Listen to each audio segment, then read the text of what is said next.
Assalamualaikum semuanya, perkenalkan nama saya Nisa Diego Sweni. Saya dari kelas 11 MIPA 4. Di video ini, aku akan membahas tentang pemanasan global. Pemanasan global dapat dipahami sebagai kondisi meningkatnya suhu bumi yang disebabkan oleh berbagai gas karbon pada efek rumah kaca. Nyawa karbon ini tidak lain adalah gas karbon dioksida, gas metana, dan gas dinitrogen oksida. Lalu apa aja sih penyebab terjadinya pemanasan global? Yang pertama, ada gas rumah kaca. Seperti yang tadi aku sudah sebutkan, saat jumlah gas rumah kaca yang terdapat di lapisan atmosfer semakin meningkat, maka dapat menyebabkan suhu permukaan bumi menjadi meningkat dan terjadilah pemanasan global. Asal gas rumah kaca ini, yang pertama ada penggunaan kendaraan, listrik, aktivitas pabrik untuk gas karbon dioksida, yang kedua ada sampah organik dan kotoran hewan untuk gas metana, ketiga ada pembakaran hutan dan bahan bakar fosil untuk gas nitrogen oksida, dan terakhir ada pendingin ruangan dan kulkas untuk gas klorofluorokarbon atau CFC. Sebab yang kedua yaitu ada penipisan lapisan ozon. Lapisan ozon di stratosfer bumi akan menyerap energi radiasi ultraviolet yang sangat tinggi dan mengubahnya menjadi energi panas bumi sebelum mencapai permukaan bumi. Penipisan lapisan ozon disebabkan oleh yang sampai di lapisan ozon karena unsur klorinnya atau Cl-nya akan berikatan dengan salah satu atom oksigen pada ozon sehingga oksigen pada ozon akan tercerai-berai. Saat lapisan ozon menipis, maka akan menyebabkan suhu bumi meningkat dan menimbulkan penyakit kanker kulit pada manusia. Selanjutnya, apa aja sih dampak dari pemanasan global? Di sini, aku akan menjelaskan 5 dampak dari pemanasan global. Yang pertama itu ada perubahan cuaca dan iklim. Perubahan cuaca dan iklim disebabkan oleh perubahan siklus air di bumi. Perubahan siklus air di bumi diakibatkan oleh pemanasan global yang meningkatkan temperatur permukaan bumi. Perubahan cuaca dan iklim juga disebabkan oleh perubahan kecepatan angin yang disebabkan oleh pemanasan global. Dampak yang diakibatkan oleh perubahan cuaca dan iklim antara lain yaitu naik atau turunnya temperatur di suatu area dengan ekstrim, musim tanam di beberapa area akan menjadi semakin panjang, musim kemarau di beberapa area akan menjadi semakin panjang, meningkatkan polusi dan potensi kebakaran hutan, cuaca berubah-ubah secara ekstrim, lalu ada perubahan lama musim panas dan musim dingin, terjadinya gelombang panas yang mematikan, berkembang biaknya serangga pembawa wabah penyakit, angin topan atau badai lebih sering muncul,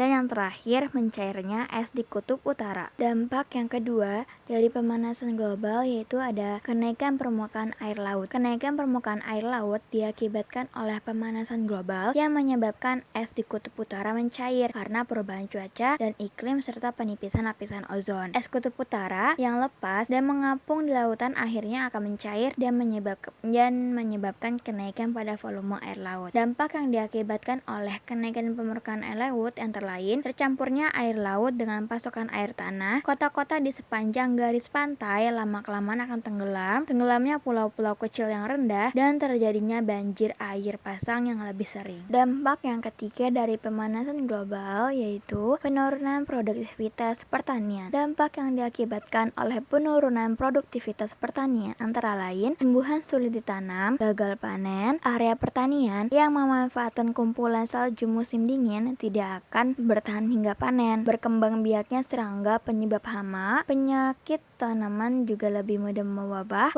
kualitas produk hasil pertanian akan berkurang, dan krisisnya bahan pangan. Dampak yang keempat yaitu perubahan ekosistem. Dampak yang ditimbulkan oleh perubahan dalam ekosistem antara lain tanaman akan sulit tumbuh di tanah yang kering, perubahan siklus hidup hewan dan tumbuhan, penyakit pada hewan dan tumbuhan lebih mudah mewabah, kebakaran hutan akan menjadi lebih sering terjadi, dan punahnya aneka tumbuhan dan hewan. Dampak yang terakhir dari pemanasan global adalah kesehatan manusia. Dampak pemanasan global terhadap kesehatan manusia antara lain kanker kulit akibat penipisan lapisan ozon yang menyebabkan radiasi sinar UVB, alergi dan penyakit pernapasan akibat kualitas udara yang memburuk, serangan panas atau heat stroke jika terjadi musim panas yang ekstrim, diare, dan penyakit kulit akibat kurang air bersih, banjir, ataupun kekeringan. Ada beberapa pengendalian terhadap pemanasan global. Yang pertama, melakukan efisiensi energi. Usaha yang dilakukan dengan tujuan untuk mengurangi jumlah energi yang dibutuhkan saat menggunakan sebuah peralatan atau sistem yang berhubungan dengan energi. Yang kedua, menggunakan sumber energi alternatif. Saat menggunakan energi alternatif, maka kita telah mengurangi penggunaan bahan bakar fosil. Selanjutnya ada pengendalian melalui organisasi internasional, yaitu ada IPCC, Intergovernmental Panel on Climate Change, yaitu sebuah badan di bawah PBB yang dibentuk tahun 1988. Perjanjian internasional yang kedua ada Protokol Kyoto yang ditandatangani di kota Kyoto, Jepang pada tahun 1997 saat Konvensi United Nations Framework Convention on Climate Change atau UNFCCC.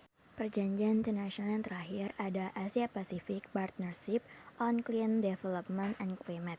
Sekian video pembahasan tentang pemanasan global, semoga bermanfaat.